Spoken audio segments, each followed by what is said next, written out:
ఉపవాసం చెయ్యండి, మహాశివరాత్రి నాడు జాగరణ చెయ్యండి. ఈ 2 మాటలకి అర్థం అది.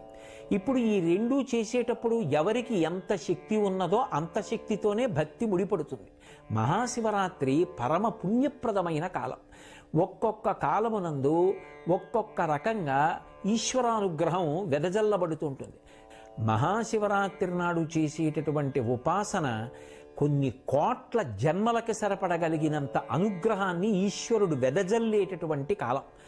ఏదో రైతు వర్షం పడేటటువంటి కాలమునందు విత్తనం వేసినట్టుగా ఉపాసనకి కూడా దేశకాలములు కలిసి రావాలి. ఉపాసనలో మహాశివరాత్రి కాలము పరిపూర్ణమైనటువంటి శివానుగ్రహాన్ని పొంది ఉండేటటువంటి కాలం. ఏమి మధ్యాహ్నం 3 గంటలకు ఎందుకు పూజ చేయరు?